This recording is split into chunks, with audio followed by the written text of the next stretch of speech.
Olá, seja muito bem-vinda aqui ao canal de O Tempo no YouTube. Eu sou Letícia Fontes, editora adjunta de política, e hoje o nosso convidado aqui do Café com Política é o novo secretário de Educação de Minas Gerais, Rocieli Soares. Secretário, obrigado por estar aqui com a gente hoje. Olha, o prazer é meu, Letícia, Aylan, a todos que nos assistem, é um prazer poder fazer parte desse momento aqui com vocês, obviamente, e falar de educação, né, que é um tema tão importante. Vou aproveitar, quem também vai participar da nossa conversa é o repórter de cidades, Railan Oliveira. Railan, obrigada. Eu que agradeço, Letícia, pelo convite, ao secretário pela presença. Vamos aí falar um pouquinho da educação aqui em Minas Gerais. Secretário, eu queria começar perguntando, né? O senhor ficou muito conhecido ali por melhorar os índices, né, significativos do IDEB nos estados que o senhor, né, foi secretário de Educação em pouco tempo. Qual que é a principal missão, qual que foi a conversa que o governador Romeu Zema deu para o senhor, né? Se essa vai ser uma das missões e o que o senhor já identificou em Minas Gerais para isso? Olha, primeiro assim, o IDEB, ele é um indicador importante da educação brasileira, né? Para quem está nos ouvindo, né, que é importante entender, o IDEB, ele tem dois pilares. Um é a proficiência, a prova de português e matemática, e o outro é o que a gente chama de fluxo, né? Se você está deixando aluno para trás, se os alunos estão concluindo o ensino médio e tudo mais. Isso vem desde a década de 90, né? O IDEB já nos inícios do anos 2000, e ele é hoje o principal fator de análise da educação brasileira. Eu sempre digo que ele é muito importante, mas ele não é, obviamente, tudo que se fala sobre educação, não pode ser medido somente pelo IDEB, mas ele é fundamental. Hoje, os estados e municípios recebem mais Fundeb de acordo com, por exemplo, o cumprimento da condicionalidade 3 do VAR, valor, aluno, ano, resultado, e com isso, por exemplo, então, o estado, se não alcançar determinado nível, recebe menos recurso. Ao receber menos recursos, eu tenho menos possibilidade de reformar a escola, de preparar a escola, de melhorar a vida dos trabalhadores, enfim. Então, você tem uma série de consequências por não termos foco nisso. Tem que ter foco nisso. Ademais, você está falando de português e matemática, né? Para você desenvolver lá na filosofia, por exemplo, sociologia, eu sou mais de humanas, né? Você precisa ter jornalistas, né? Como é que você tem uma base se você não tiver a língua, né, desenvolvida, a interpretação, você saber ler, mas para além da leitura lá de criança, você conseguir interpretar. Como é que você trabalha no ensino médio com um menino um texto de algum filósofo importante que você não tenha, por exemplo, uma base? Então, quando a gente fala de IDEB, é muito mais do que somente um indicador. E, obviamente, aqui a gente está trabalhando muito com foco, né? Sim, na proficiência em português e matemática, mas continuar dando oportunidade, por exemplo, com Trilhas, que é um programa importante, com educação técnica profissional. Tem uma série de outras coisas importantes a serem feitas na educação aqui, de revisão. Eu acho que isso é um dos medidores, um dos objetivos, mas nunca o único. Secretário, tem pouco tempo que o senhor assumiu a pasta aqui no estado, né? E nesse primeiro mês, qual o cenário que o senhor encontrou aqui em Minas Gerais, já que a gente está nesse assunto dos índices, né? Onde você acha que precisa o estado atacar mais naquilo que se refere à educação? Olha, primeiro a gente vive um momento extremamente complexo da educação brasileira, né, com essa geração, lembrando que a gente teve uma pandemia há poucos anos, então você tem reflexos, né, que são importantes de a gente cuidar. Vou dar um exemplo aqui da matemática, né? Não sei se vocês vão lembrar, mas lá na matemática, entre o 6º e 7º ano, você tem uma mudança na matemática. Você tá estudando a matemática concreta, você aprendeu a somar, a multiplicar, a dividir, subtrair, certo? Em algum momento sai do concreto e vai para o tal do abstrato, começa a entrar a letrinha, começa a entrar a equação, ali o jogo vai mudando. Essa mudança, por exemplo, ela aconteceu para os alunos que estão no 3º ano do ensino médio esse ano. Aconteceu quando? Exatamente no período da pandemia. Então, com um processo de desconexão. Não que a educação brasileira estivesse bem, e não é a mineira que tem problemas, não. A brasileira tem uma série de indicadores complexos que a gente precisa colocar muito mais foco. E aí você tem, então, uma situação que piora ainda mais. Então, o aluno que está no 3º ano, ele está com déficit de aprendizagem lá de 6º, 7º ano. Por exemplo, em matemática, se você for olhar, 90% dos alunos brasileiros não aprendem o básico de matemática. 90% no Brasil. Esses indicadores não são distintos aqui de Minas Gerais. Então, o desafio está aí, porque isso aqui a gente está falando de uma base para a vida, né? Língua portuguesa e matemática, assim como a importância de humanas, que é fundamental, ou das ciências, ou de tudo. Sem isso, na base a gente não vai. Minas Gerais tem um desafio forte, portanto, assim, se você olhar indicadores do IDEB, ele está estagnado com 4, né? Ele cresceu logo no primeiro ano, veio uma pandemia, te coloca um freio e agora a gente precisa apontar esse avião para cima. O foco é em recomposição da aprendizagem, foco naquilo que é fundamental. A gente está fazendo, eu brinquei muito, eu já fiz reuniões com os diretores, com todo mundo, a gente brincou de fazer detox pedagógico agora, né? Em vez de você ter muitos programas, muitas coisas acontecendo, muita informação chegando para a escola, ou muito pedido de várias frentes, vamos parar, vamos organizar. Qual que é o foco principal? Né? Minas, por exemplo, tem um resultado bom na alfabetização. Por quê? Porque conseguiu colocar foco. E aí estou falando da rede estadual, que cresceu muito, como das redes municipais. Né? Foi o melhor resultado de crescimento do Brasil agora nesse ciclo. Né? Precisa continuar tendo foco na alfabetização, que é uma base tão fundamental, e é o que a gente tem visto ali na secretaria. Trabalhando muito com foco na aprendizagem, tirando algumas outras coisas e foco na aprendizagem. O senhor já teve passagens, né, pelas secretarias de outros estados. O que pesou para poder aceitar Minas Gerais? Minas Gerais, né, gente? A gente está falando, para quem nos escuta, eu já fui secretário do Amazonas, fui secretário do Estado de São Paulo, agora do Pará, já fui ministro da Educação. Cada estado tem uma representatividade, tem questões históricas, comportamento, né? Totalmente distintos, assim. Mesmo São Paulo e Minas, que tem algumas regiões de Minas que são mais parecidas com São Paulo, Minas tem uma coisa que é muito a cara do Brasil, né? Você tem o Vale de Jequitinhonha, que está ali mais próximo do Nordeste, você tem o sul de Minas, que já é mais ali, né, região do Triângulo, já está puxando mais lá para outro perfil, desenvolvimento, as grandes cidades, enfim, você tem uma cara de Brasil aqui em Minas. Então, assim, primeiro, eu amo trabalhar com educação, eu acredito demais nisso. Poder ter oportunidade de fazer parte do governo de Minas, com um dos lugares que historicamente, né, pode, deve e precisa ser referência em educação, né? Um povo com muita cultura, né? A cultura de mineira é riquíssima em vários aspectos, né? Não vou nem falar da culinária, porque estou com problemas razoavelmente elevados aqui com comida, comendo demais, né? Aqui, obviamente, que é bom demais. Mas você tem, então, um processo cultural fortíssimo, você tem momentos que já teve educação sendo um destaque, e quando você tem esse capital, obviamente, é fundamental que a educação esteja ajudando a liderar o Brasil, né? A gente quer um Brasil cada vez mais competitivo, que tenha geração de emprego, de renda para as pessoas. Isso passa por educação básica de qualidade. Um menino, quando desiste, essa é uma discussão que eu tenho feito com as nossas lideranças assim na educação, o impacto econômico. Você sabe qual é o impacto econômico de um menino não terminar o ensino médio? Só não terminar. Existe um pesquisador, para quem está nos assistindo, se chama Ricardo Paes de Barros. Ele é um economista que pesquisa muito os impactos da educação ou da falta dela, né? E tem um que diz que é R$159 mil que uma pessoa deixa de ter na vida só por não ter o diploma de ensino médio. Não estamos falando de qualidade, tá? Não estou falando se o menino aprendeu ou mais. Simplesmente não ter o diploma. Bora aí, você que está nos ouvindo, no interior ou aqui na capital, você ter o diploma de ensino médio, você tem a mesma oportunidade de procurar emprego? Porque no comércio, por exemplo, você já não consegue um emprego. No comércio, se você quer ser vendedor de uma loja lá, se você não tiver hoje o certificado de ensino médio. Então, a pessoa tem menos oportunidade. E, obviamente, passa a ser mais dependente. Então, a gente está falando de educação básica como uma mola propulsora, né, da própria economia. Investimento na educação básica sempre é fundamental para que ela possa retornar. E aí, obviamente, se você termina a escola e aprende mais, a chance de você devolver isso para a sociedade, melhorando a sociedade, é sempre muito mais alta. Por isso, para mim, assim, trabalhar aqui em Minas é um estado desenvolvido em muitos aspectos, mas cheio de desigualdades, de necessidade de investimento, e que a educação é a maior mola que pode ser. Secretário, ainda nesse aspecto de ter o diploma, né, que você fala em relação ali ao ensino da educação básica, ao ensino médio, a gente tem observado um comportamento aí nos últimos anos dos adolescentes em não ter mais aquele desejo de entrar num curso profissionalizante ou então numa graduação.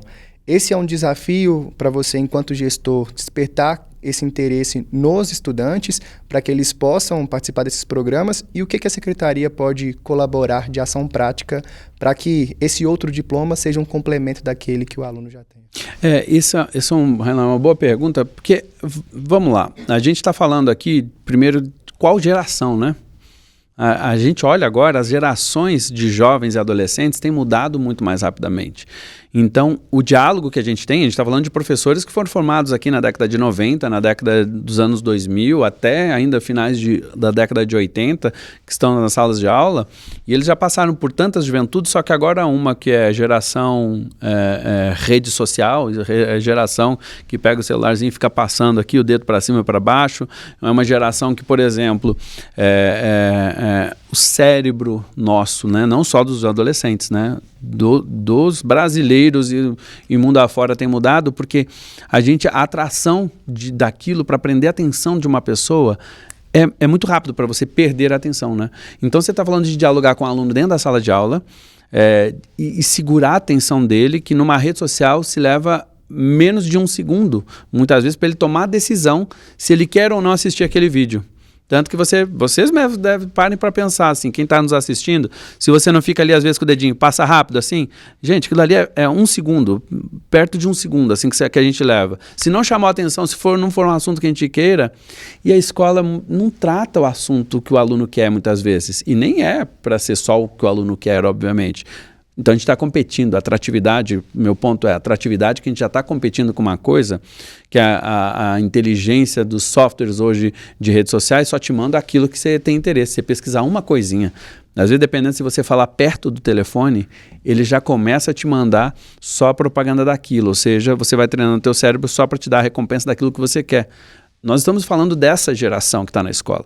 Como é que você fala da relação de empregabilidade, né, de sustentabilidade, de dialogar com o jovem lá, olha, a tua região desenvolve isso. Como é que você pode ter na geração de empregos, de riqueza, de empreender, por exemplo, com isso? Aí não tem jeito.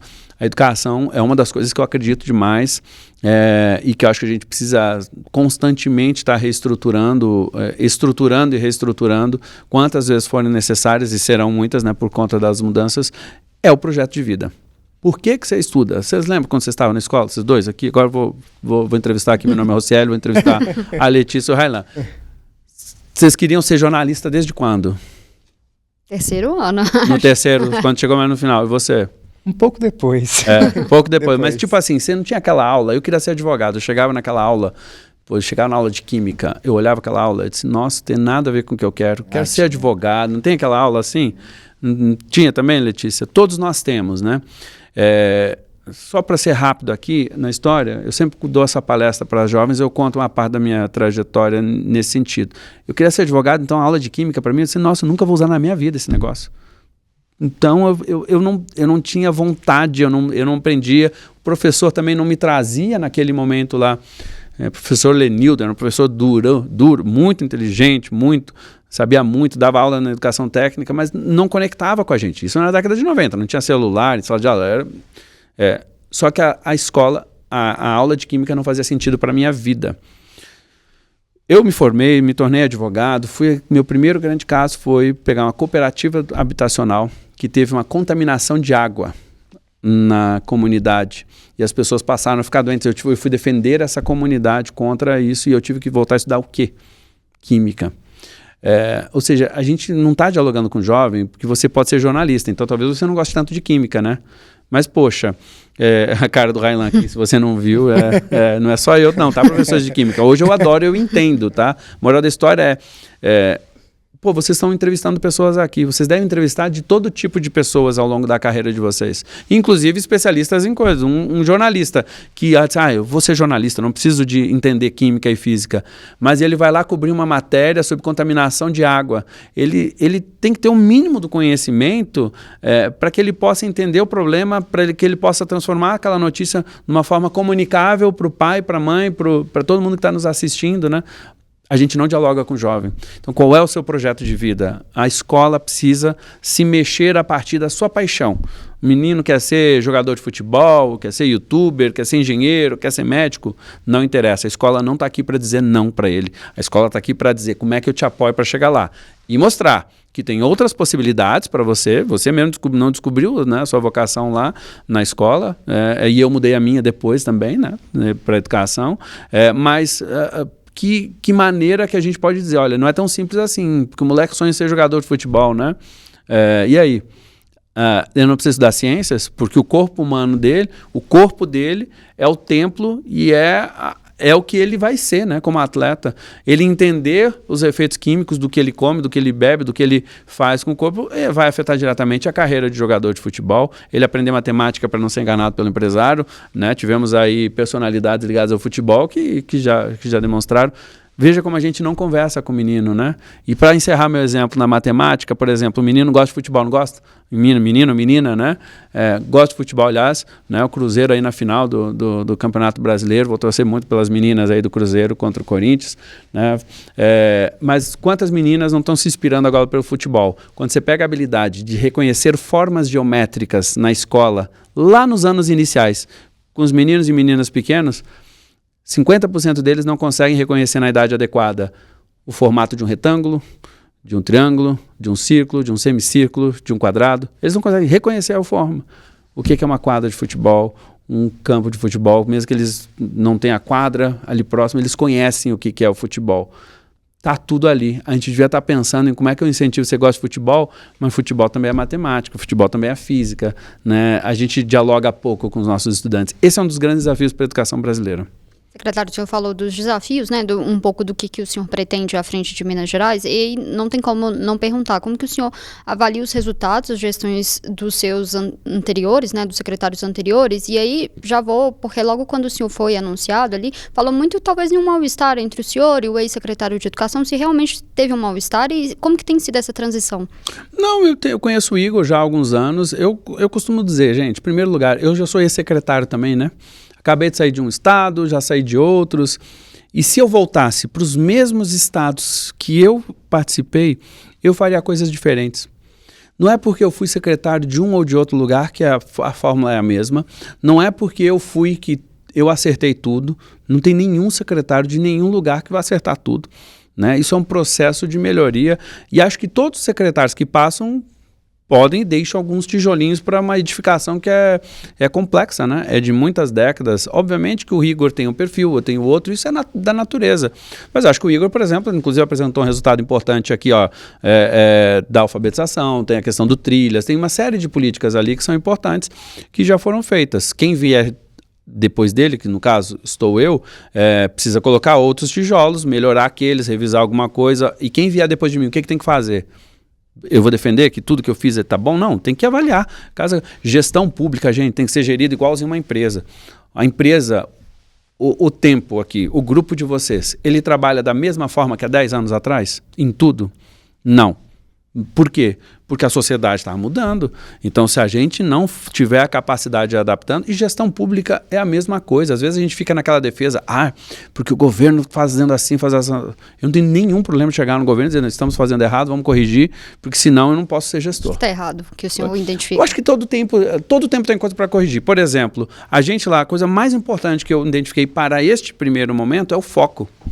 A gente tem que ter foco na aprendizagem, porque às vezes a gente acaba olhando para um monte de outras coisas, lotando a vida do professor, que já tem uma carga pesada, e aí ele não consegue ter foco no processo de aprendizagem. Vou dar um exemplo. Quando você vai lá para dentro da escola, você tem que ter acompanhamento e monitoramento. Então, é óbvio que você tem que saber o que está sendo feito, como é que a gente está fazendo a recomposição e tal. Mas quando você tem muitos programas, e isso é uma coisa que, por exemplo, a gente está revisando, e qualquer coisa a secretaria mandava um questionário para a escola. Queremos saber não sei o que, manda um questionário para a escola. Só que quando você está mandando um questionário para a escola, separa a gente na superintendência, que devia estar com uma ação, separa a gente da direção da escola, que acaba não tendo foco para olhar quais são os alunos que não estão aprendendo, porque a gente não conseguiu organizar outras coisas. Então, por exemplo, essa é uma coisa que por onde eu passo, eu sempre olho. Nosso foco está no lugar certo, tá, o que a gente está fazendo, mandando daqui para lá, né? A secretaria tem que ter a capacidade de apoiar e não atrapalhar. Né? São os dois pilares fundamentais para que a aprendizagem aconteça. Excesso de avaliações. Por exemplo, uma avaliação que a gente está revendo agora, né? Nós vamos mudar o ano do CIMAV, que é o Sistema de Avaliação aqui de Minas Gerais, que é muito importante, que nos dá um parâmetro de qualidade de educação, mas ele é no terceiro ano. Esse ano, no terceiro ano, o aluno do ensino médio, certo? Tem terceiro ano do ensino médio, avaliação do SAEB, que ocorre nos últimos 15 dias, nos últimos 10 dias de outubro e primeira semana de novembro, ali o período de aplicação. Ele tem o Enem e ele tinha o CIMAV. Praticamente, você fica aqui 1 mês e meio só com a escola envolvida em avaliações com o aluno do terceiro ano do ensino médio e o aluno nem entendendo o porquê disso. Ora, o que nós estamos já fazendo para este ano? Ao invés de avaliar o aluno do terceiro ano na avaliação estadual, nós vamos fazer uma avaliação no primeiro ano do ensino médio, para a gente entender que habilidades e competências a gente consegue ajudar na trajetória, porque esse ano tem SAEB, então a gente vai focar no SAEB, o Enem, que tem todos os anos, mas você tira e coloca um foco para esses alunos, por exemplo, e tira uma carga, né? Você tira uma carga para o aluno, mais uma prova que eu tenho que fazer, mais uma... Vocês já foram alunos, gente? Assim, é um pouco... fica mais pesado para ele. Então, ao mesmo tempo, eu uso uma força que eu já tinha sendo usada lá no terceiro ano para me trazer um diagnóstico que é fundamental, que é nas viradas, né? Por exemplo, o nono ano para o primeiro ano, uma das viradas complexas que você tem, né? Quando você está chegando, tem aquele sentimento de agora eu estou no ensino médio, né? Só que é o ano que mais tem reprovação, é o ano que mais tem déficit de aprendizagem batendo na porta do aluno, e é quando a gente termina de perder uma guerra da adolescência, né? Porque quando o menino está lá no sexto ou nono ano, a gente vai perdendo. Então, por exemplo, é um tipo de revisão que eu faço. Daqui a 4 anos, isso que eu estou fazendo ainda faz sentido? Acho que o gestor que estiver aqui, daqui a 4, 5, 10 anos, tem que revisar de novo. O problema não é revisar, não há nenhum mal-estar, né, em se revisar. Eu posso falar do Renato Feder, que está em São Paulo, posso falar de quem está no Amazonas, quem está no Pará. Revisamos isso aqui porque o Rosselli fez na época. Participei agora da revisão do ensino médio, por exemplo, que eu estive como parte da discussão muito central. Acho que tinha coisa para revisar, sim. Você não tiver a capacidade de acertar aquilo que você está fazendo, não... Mas a transição foi tranquila? Não, foi tranquila, foi uma transição rápida, né? Porque entre o tempo ali do anúncio e até foi rápida. A equipe, tenho poucas pessoas que tivemos uma mudança, porque eu também sou muito gente, não é porque trabalhou com o fulano, com o ciclano, com o beltrano. Vamos lá, a gestão está caminhando para lá. Vai entregar? Não vai? Vou avaliar à medida do tempo. Se a pessoa estiver dando certo, por exemplo, os subsecretários não foram alterados nenhum deles até agora. Nós tivemos só a secretária adjunta que veio junto comigo, que é mineira, trabalhava comigo lá no Pará, trabalhou em São Paulo, que é mineira aqui, tem uma larga experiência, inclusive, dentro dos governos de Minas e a chefia de gabinete. O restante da equipe, toda ela é da própria secretaria, não tem mudança. E eu não vou fazer avaliação, porque trabalhou com o Igor. Qual o problema de trabalhar com o Igor? Tem muita coisa boa, não tem zero de problema com isso. Mas trabalhou com a Júlia. Maravilha. Tem gente que trabalhou nos governos anteriores, dentro do governo, e a gente boa. Né? Então, a avaliação para mim não se passa por isso.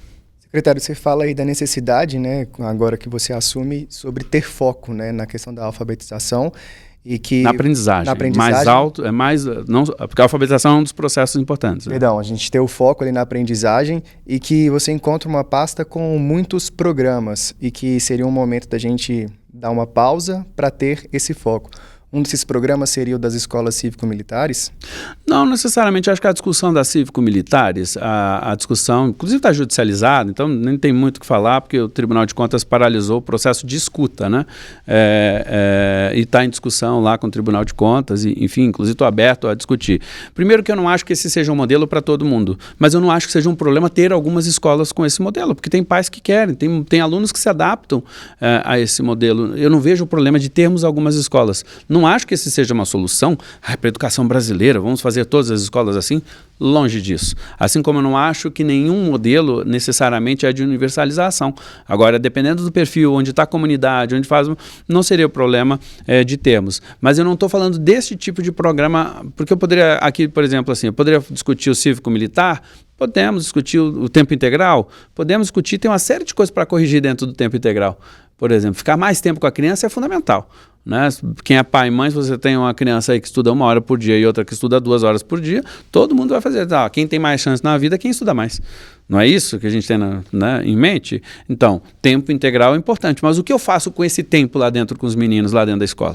Eu estou aproveitando com foco na aprendizagem para desenvolver, para formar essa pessoa de forma integral, porque tempo integral é uma coisa, formação integral. É um programa, por exemplo, importante, mas eu não estou discutindo estes programas macro. Eu estou falando muito das coisas do dia a dia, aquilo que te para, sabe? Às vezes você tem que fazer uma matéria aqui, certo?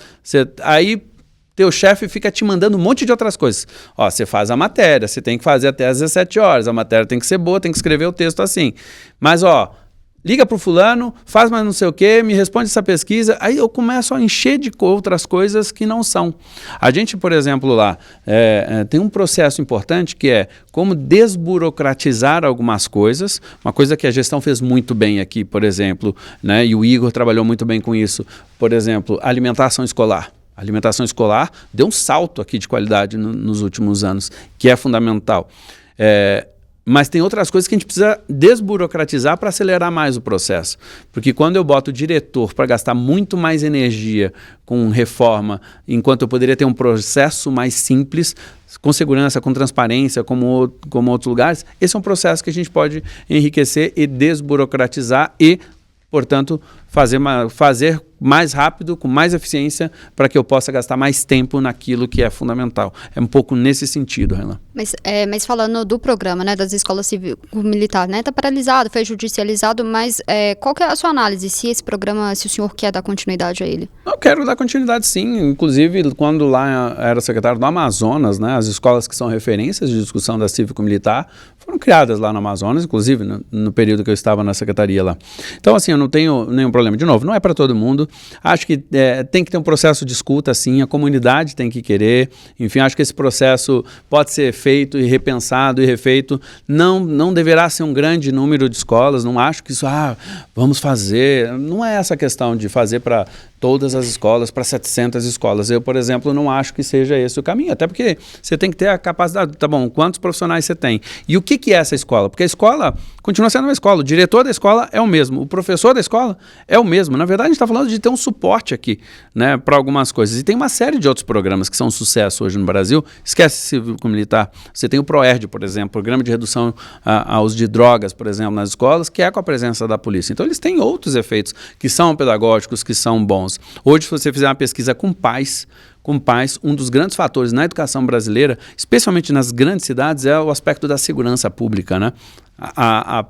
Só de ter a permanência de algum policial treinado, não é ele dando aula, não se trata disso, mas só a presença, por exemplo, você muda o status da escola na relação com a comunidade, tem muitos benefícios que podem advir. Mas, de novo, não é um modelo, de forma nenhuma, não é um modelo para vamos universalizar isso. Esquece, não se trata disso. Mas tem prazo? Quando? Agora a gente não está nem... Eu, particularmente, não estou nem discutindo, porque eu dependo da decisão do Tribunal de Contas do Estado. Se o Tribunal de Contas do Estado, a gente está procurando ver o diálogo, ver o que vai, o que não vai acontecer, mas... à medida que isso avançar lá com a questão judiciária, obviamente a gente vai voltar a dialogar com a rede, com as famílias, com todo mundo sobre esse processo. Só para retomar um pouquinho desse processo de consulta que foi feito agora em julho, chegou a ser suspenso e agora tem essa decisão do tribunal, foi enviado um memorando para mais de 720 escolas e essas escolas poderiam escolher ou não aderir ao programa e dentro daquelas que manifestassem interesse, algumas seriam escolhidas. Isso, não é que todas não seriam as 720, não, exato, seriam algumas dentro daquelas que manifestaram interesse. Depende da capacidade, tá bom, mas você tem o policial treinado com a formação... Se de 720, 300 manifestassem interesse, pode ser que 5 ou 50 seriam escolhidas. Não seriam necessariamente todas. E aí a gente tem uma justificativa naquele memorando de que esse modelo poderia ser implementado em regiões mais vulneráveis, né? Mas quando a gente vai olhar a lista das 720 escolas, a gente tem muitas escolas ali num cenário diferente daquilo que foi dito no memorando. São escolas com boas avaliações, escolas com boas estruturas, em locais até mesmo com regiões financeiras, social, né? Em situação melhor. Caso esse programa seja retomado, esse processo de consulta pode ser refeito com outras escolas ou vai seguir aquela mesma lista? Eu particularmente, até a gente, logo nos meus primeiros dias antes de chegar a liminar, a gente falou tanto que eu ia apresentar alguma proposta de escuta. Eu particularmente acho que a gente deveria fazer escuta quem quer. A partir de quem quer, né, tem o perfil, qual é o melhor perfil? Porque essa discussão só vale a pena, Railan, a partir de quem quer, concorda comigo? Se a escola não quer discutir esse modelo, ok, seguimos apoiando a escola para que ela possa avançar de outras maneiras. Então, eu, por exemplo, só faria essa discussão do melhor perfil a partir de quem quer. Verdadeiramente, quem quer, fez a discussão e daria mais prazo para fazer. Não teria esse primeiro filtro, né, das 700 não, escolas. Eu acho que não precisa ter esse primeiro filtro, porque depende muito mais. As coisas qual é a comunidade escolar que quer, qual é o diretor junto com seus professores, com seus estudantes, com a sua família que deseja. Fez o debate lá, aqui, está bom, agora vamos avaliar quais são as condições, eu consigo fazer agora, não consigo, faz sentido, e isso depende muito de características. Nós estamos falando de Minas, né, que é um mundo enorme aqui de diferenças, mas a gente acabou não avançando mais nesse debate porque justamente veio a liminar, e aí a gente está aguardando agora, a gente está nesse processo, né, porque a liminar, obviamente, a gente contesta porque eles querem, a liminar foi dada para fechar as 9 escolas que hoje estão em funcionamento. E eu não concordo em absoluto com esse processo, porque essas escolas já estão em andamento, já estão em funcionamento. Não é uma questão de eu concluir este ano letivo, né? É uma questão de lógica, de uma discussão dos últimos anos que essa escola tem melhorado em muitos indicadores. Mas, de novo, é um debate que agora a gente está concentrado lá em responder e entender como que a gente aprimora. A gente, inclusive, está aberto para isso, né? Eu acho que tem uma questão de estarmos mais abertos para essa discussão. E eu, da minha parte, acho que vale a pena. Mas eu não quero discutir só esse modelo. Eu tenho outros modelos que a gente quer trazer uma discussão melhor. Por exemplo, tempo integral, uma coisa que me preocupa muito aqui. A gente precisa melhorar o que a gente está fazendo com a escola de tempo integral para ela se tornar mais atrativa, né? Tem aluno que está saindo da escola de tempo integral porque não quer ficar o tempo todo na escola. Por quê? Essa é uma pergunta que, por exemplo, que me interessa. Isso não é um problema de Minas, né? Se você for em outros estados, isso também é uma discussão. E tempo integral... É só o Brasil que está discutindo sobre ser tempo ou não integral, né? Nos países desenvolvidos, todas são de tempo integral, né? Então, a questão que eu acho que é muito mais importante seja qual for o modelo, o quanto que está impactando na aprendizagem, o quanto que a comunidade acredita naquele modelo e como que a gente melhora, seja ele qual for, porque não tem nenhum que esteja pronto, acabado, funcionando, né? Não tem. Então, obviamente, estamos abertos a discutir uma série de outros programas para além do cívico-militar. Sobre essa questão da expansão do ensino integral, né, tem a previsão de aumentar o número de vagas? Qual que é o plano específico para isso? Tem, né? Inclusive, esse é o caminho, né? Se você olhar como é que o estado de Pernambuco já está com mais de 70% de escolas em tempo integral. Por exemplo, a gente precisa olhar, é um bom case de sucesso. Lá eles têm conseguido chegar num número muito bom. O governo aumentou muito as escolas de tempo integral. Nós estamos agora no momento de análise, inclusive vamos fazer essa discussão agora com as redes, devemos ter alguma ampliação, mas o nosso foco maior nesse momento é fazer alguns ajustes dentro do próprio programa de escola de tempo integral, como organização curricular, matriz e atratividade. Porque a pergunta que você fez lá mais no início, sabe? O aluno vai ficar mais tempo na sala de aula, na escola, por quê? Né? Fazendo o quê? Mais do mesmo? Mais do mesmo vai resolver o problema? Não necessariamente, né? Então, tem algumas discussões que são super importantes, mas o que a gente não pode é abandonar o conceito, né? Tanto que o Brasil, se você olhar o plano nacional que está em discussão agora, o plano nacional anterior já trazia isso, né? Com meta de 50% já para se alcançar. Agora a gente está discutindo a nova meta e também não vai ser menor do que isso. Pelo contrário, né? E Minas não pode ficar para trás. Nós não podemos ter, entre aspas, na competição, né? Nós não podemos ter menos alunos menos tempo dentro da escola. Pelo contrário, né? A gente precisa avançar nisso, acertando um pouquinho mais a mão naquilo que a gente está fazendo com eles dentro da escola. Até que ponto esse tempo atrativo dentro da escola da rede estadual, ele pode ser desenvolvido em parceria com a rede privada? Olha, a gente tem aqui, especialmente no caso do Trilhas, a gente tem educação técnica, né? Porque você não tem a capilaridade nem a condição de você ofertar educação técnica em todos os lugares se você não tiver alguns parceiros, né? Por exemplo, Trilhas na escola, hoje a gente conta com o Senai. Alguém questiona o Senai, o Sistema S, como um dos grandes formadores na educação brasileira para a educação técnica e profissional. Nós conseguimos fazer em algumas cidades, a gente está falando do estado com 853 municípios, nós não vamos ter em muitas cidades instituição outra de educação que não seja a escola pública com relevância e tamanho para receber uma turma de educação técnica. E nem consigo fazer, por exemplo, a formação técnica de maneira constante com o mesmo professor, porque você muda, né? Numa cidade pequena eu vou fazer um curso técnico de informática, talvez uma turma baste para não sei quantos anos, né? Uma turma de enfermagem, de técnico de enfermagem, por exemplo, já baste para gerar os profissionais daquela região. Se eu fizer, não adianta eu fazer todos os anos o mesmo curso em determinadas regiões, que isso é diferente aqui de Belo Horizonte, por exemplo. Então, é sim uma possibilidade de termos, como temos com o Trilhas, a execução. Agora, Alan, é muito importante. Nós não podemos perder o core, nosso coração. Nós somos escola pública. E isso é fundamental, a escola para todos, né? Obviamente que investir nesse sentido é fundamental, então é escola pública com parceiros para executar naquilo que eu não consigo com qualidade. Aí sim, e obviamente temos outros modelos que são importantes, possíveis, mas que é uma discussão ainda mais embrionária no Brasil. Uma outra questão historicamente, Minas Gerais, o governo não tem uma boa relação ali com os professores. Por conta do reajuste, o sindicato reclama muito da forma como é calculado, né? E por outras categorias, como a segurança, ter tido um reajuste maior em outros anos do que os próprios professores. A gente está próximo de um ano eleitoral, ano que vem. Como que o senhor pretende lidar com toda essa questão? Olha, primeiro, assim, o Brasil tem uma política nacional sobre valorização do piso do magistério, né? É a principal categoria, uma das únicas a ter um piso nacional, o que traz algo importante para a educação, da qual eu sou defensor. Então é fundamental, né? Você não tem como atrair talentos para a educação se você não tiver uma carreira, além do salário do piso, né? Porque o piso é uma coisa, a carreira é outra.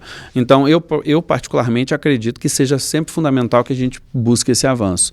Obviamente que a gente está falando de um estado que, né, foi dilapidado em vários aspectos, né, com uma dívida enorme, onde o governo está precisando fazer um esforço para colocar esse estado nos trilhos. Então você tem aqui, por exemplo, você tem um indicador de que é 49% com gasto com folha, sendo que deveria ser 43, lá o valor X lá da lei de responsabilidade. Isso traz impedimentos em determinados momentos, o que não tem impedido de garantir pelo menos o valor do piso, mas eu acho que sim, temos a possibilidade de fazer algumas discussões. Eu não tive ainda com o sindicato, estou há menos de um mês, né? Ainda não tive com o sindicato, estou estudando as questões de carreira que eu acho que são importantes e, obviamente, a discussão de salário, ela é sim importante, né? Nós estamos falando de uma secretaria de 230 mil pessoas, né? Dentro das nossas condições, a gente sempre vai brigar para que a gente possa melhorar as condições dos nossos profissionais, sim. Secretário, ainda sobre essa questão do relacionamento com os servidores, com os professores, né, e pegando algumas experiências antigas do senhor, né, que já passou por outros estados, a gente, na sua chegada aqui em Minas, o próprio sindicato, né, e alguns outros movimentos levantaram algumas questões, como, por exemplo, um programa do governo em que o senhor esteve à frente sobre implementar a aula à distância para comunidades indígenas, né? Eu queria que você falasse um pouquinho sobre o que foi esse momento nesse estado e como que você vê essa relação aqui em Minas Gerais, nesse relacionamento com a categoria e essas possíveis resistências que eles já apresentaram de uma certa forma ao nome do senhor. Primeiro o erro já começa por aí, né? Até por uma questão de, eu não sei o que vocês viram aqui do sindicato falando, mas por uma questão de honestidade intelectual, né? Porque quem gosta de falar, né, precisa pelo menos tentar entender e falar. E obrigado pela oportunidade, Railan. Educação à distância é muito diferente de educação mediada por tecnologia. Inclusive isso está na legislação federal, na LDB, a possibilidade de educação mediada por tecnologia. Este modelo nasceu no Amazonas, certo? Há muitos anos. E essa é a política pública educacional brasileira mais reconhecida e premiada fora do Brasil. Porque da onde ela nasce, né? Você tem lá, por exemplo, no Amazonas, gente, só para você entender, né, onde eu tive a oportunidade de ser secretário, o Amazonas, você consegue colocar todos os países da Europa ocidental dentro do estado do Amazonas. Só que lá você tem dezenas e dezenas de milhões, no Amazonas você só tem 4 milhões. Sendo que 4 milhões, dos 4, 2 estão na capital e 2 estão no interior do estado, espalhados no maior território brasileiro. Então você tem comunidades que você não tem o professor. Simplesmente, você não tem um professor de química, já é difícil de achar em grandes cidades hoje em dia, mas você não tem professor de química, você não tem professor de filosofia, às vezes você tem um professor formado lá. E não é para a educação indígena que foi começado, e não teve nenhuma discussão sobre fazer isso para a educação indígena, isso também não é verdade, né? Posso explicar, inclusive, melhor sobre isso. Então, o projeto de educação mediada por tecnologia é aula presencial, na escola, presencialmente com o professor presencial lá na comunidade e um professor especialista, quando ele não existe, o professor especialista na comunidade, dando suporte para aquele professor presencial. Então o aluno vai para a escola, ele tem a merenda, ele tem a alimentação, ele tem o uniforme, ele tinha tudo da escola. Esse projeto foi desenvolvido lá no estado do Amazonas e depois, obviamente, ele virou referência ainda maior por conta da pandemia, né? Porque a gente não tinha nem a escola. Lá no Pará a discussão era absolutamente outra. Lá, inclusive, o Centro de Mídia já existia há muitos anos e não foi levado para a educação indígena. Aliás, a educação indígena lá é atendido por um outro programa, que é o SOMEI, né, que é um programa que faz educação modular, onde um professor vai fazendo um rodízio em 4 comunidades, um por área de conhecimento, ou seja, é sempre só um professor fazendo. O máximo que teve lá de discussão era uma questão salarial da gratificação que esses professores recebiam, porque tinham alguns que recebiam a mesma gratificação para andar numa comunidade que era 2 quilômetros, e a gratificação era exatamente a mesma se ele tivesse que andar 1.000 quilômetros dentro da mesma cidade. E aí a gente estava discutindo, poxa, mas se a dificuldade de acesso para esse aqui de 100, por que ela está valendo a mesma para a dificuldade de acesso? Na final das contas, o que a legislação estava discutindo era isso. A educação, isso aí se pegou como uma coisa, absolutamente não tinha isso. E as experiências são totalmente distintas do que a gente pode ou não fazer. Não tem como você discutir que não vai ter tecnologia. Mas em qualquer lugar que eu passei, a coisa que eu considero mais insubstituível, por exemplo, é a pessoa, o ser humano. A tecnologia ela pode agregar para trazer algo mais. E educação mediada por tecnologia ela pode ser um aporte de algo mais. Mas substituir o professor nas relações, o que a gente mais precisa agora são relações. Né? O que eu sou o maior crítico, por exemplo, né? Inclusive como ministro eu barrei novos cursos de educação à distância lá em 2018, porque educação à distância para formar professor, como é que você vai formar professor que precisa ser expert na relação, né? Mais do que o conhecimento, porque o conhecimento, gente, ele está na palma da mão, está na tecnologia, está no computador, você pode pesquisar qualquer tema, assunto, enfim, hoje em dia na internet, né? Mas você não ter aqui o especialista fazendo a intermediação se aquele assunto é ou não é relevante daquela maneira, se o aluno está aprendendo a aprender, que hoje é a principal ferramenta, isso é o ser humano que vai fazer. E isso é insubstituível. Agora, sem abrir mão da tecnologia. O pessoal agora está começando a discutir inteligência artificial, né, por exemplo. Nós não podemos negar que a inteligência artificial chegou para ficar, gente. Vocês usam no dia a dia aqui. Isso muda a relação das pessoas. Agora, nós vamos dizer que não existe isso? Não, vai existir. Agora, isso vai substituir o professor? Não, não vai. Eu participei de um debate, só para concluir nessa lógica, participei de um debate uma vez, uma professora estava dizendo, a gente está corrigindo o trabalho do ChatGPT, né, da inteligência artificial. Né? E muito professor começou a se ver isso, tenho certeza que tem alguns que estão ouvindo isso. E aí essa professora me deu uma lição importante logo naquele debate assim, que foi bem interessante, que ela disse, olha, eu quando me deparei com isso, ao invés de eu ficar corrigindo o ChatGPT, eu disse para os alunos, olha, eu sei que vocês usaram aqui a inteligência artificial, não tem problema. Eu quero ver o prompt que vocês escreveram para ver se vocês entenderam, se vocês souberam interpretar e se a resposta que o ChatGPT está adequada à pergunta que eu fiz. Porque aí você teve a compreensão, porque é uma ferramenta, né? Como ele faz. Então, ou seja, aquela professora, ela criou dentro da sua lógica uma forma bem bacana de trazer um processo de aprendizagem para dentro. Agora, que é inegável que a gente usa para uma série de coisas, é fundamental. mas as pessoas são mais ainda importantes nesse processo. Por isso, a tecnologia não vai substituir de jeito nenhum, nunca compactuei, não é agora que eu vou compactuar. Minas Gerais tem muito potencial para usar a tecnologia, mas a coisa mais importante, de novo, é o professor dentro da sala de aula. Secretário, já caminhando para o final, ainda falando um pouco sobre essa relação, né, com os servidores, já houve, né, reclamação ali dos servidores, falando de uma orientação, talvez que eles trabalhassem ali na Semana dos Professores e também a implementação ali Semana de do metas. saco cheio. A implementação de metas para os diretores e superintendentes, né? O senhor acha que isso pode aumentar a resistência do senhor com a categoria? Não sei se é uma questão de aumentar a resistência com a categoria. Primeiro, sobre a conhecida, como assim conhecida, Semana do Saco Cheio, ela é uma semana em outubro, ali na semana do Dia dos Professores, que tradicionalmente não se tem aula. Qual que é o primeiro problema, né? Ela é exatamente antecedente à avaliação do SAEB. A avaliação do SAEB, se você não tiver na semana anterior o aluno, como é que você motiva, engaja e termina de preparar o aluno com essa semana de aula? O meu questionamento não é se vai ter ou não a Semana do Saco Cheio. Inclusive tem professor que já comprou seu pacote e está tudo certo, não vai ter. O que a gente discutiu com alguns superintendentes e com alguns diretores de escola é, se a escola quiser apresentar um projeto para a secretaria pedindo para fazer aula de reforço escolar, porque tem muita mãe que não vai viajar, gente. Assim, tá tudo certo, o professor já comprou o pacote que vai viajar, mas se a escola quiser propor alguma coisa para ela fazer lá algo a mais nessa semana, para pegar os alunos que estão com déficit de aprendizagem para fazer uma atividade, eu sou todo ouvidos e super a favor de fazer. Mas nós não vamos mexer no calendário. E essa questão de meta ali para os diretores? A meta a gente definiu por escola. Veja, existe uma coisa que já falei aqui, do valor aluno, ano, resultado. Se o estado não crescer, ele abre, lá no Pará, foi um dos 7 estados que cumpriu a condicionalidade 3 do VAR. O estado recebeu mais de 450 milhões de reais por ter cumprido a condicionalidade 3. Só 7 estados cumpriram. Se Minas Gerais não cumprir, esse valor minimamente para Minas Gerais, considerando o nosso tamanho, na proporcionalidade, minimamente é 600 milhões de reais por ano. A Semana do Saco Cheio, secretário, do dia 13 ao dia 17, por exemplo, uma escola queira utilizar esse período para aula de reforço, manifestando interesse lá.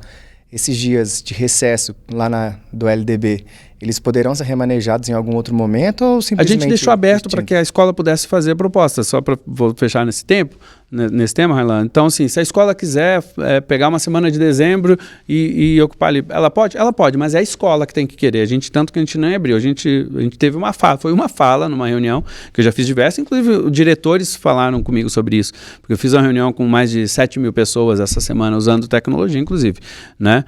Tecnologia para conectar pessoas e não para substituí-las, né?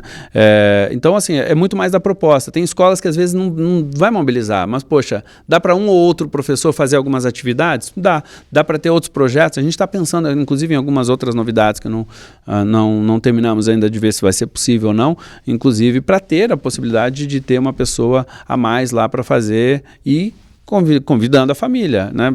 Mas a família vai viajar. Não é obrigatório, mas, poxa, vamos combinar, né? No meio da semana de outubro, a família não está viajando, a mãe trabalhadora, se puder ter alguma atividade na escola, quase que como se a gente fosse uma colônia de férias com um processo de aprendizagem, até para o menino praticar esporte, porque esse menino vai ficar onde? Essa menina vai ficar onde, né?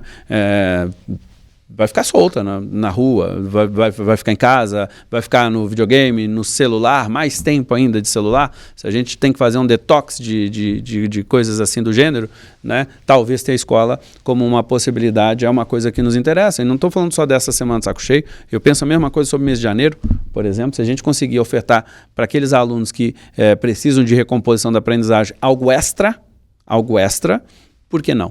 Né? Essa é uma discussão que a gente quer fazer com cada uma das escolas. A gente teve a visão aí do senhor pelo lado da família, mas pelo lado do professor, então a gente pode sim remanejar esse recesso em algum outro momento, a possibilidade de pagamento de hora extra, alguma coisa nesse sentido? A gente está avaliando cada uma. Se a escola demonstrar interesse, a gente está sentando e conversando com cada uma.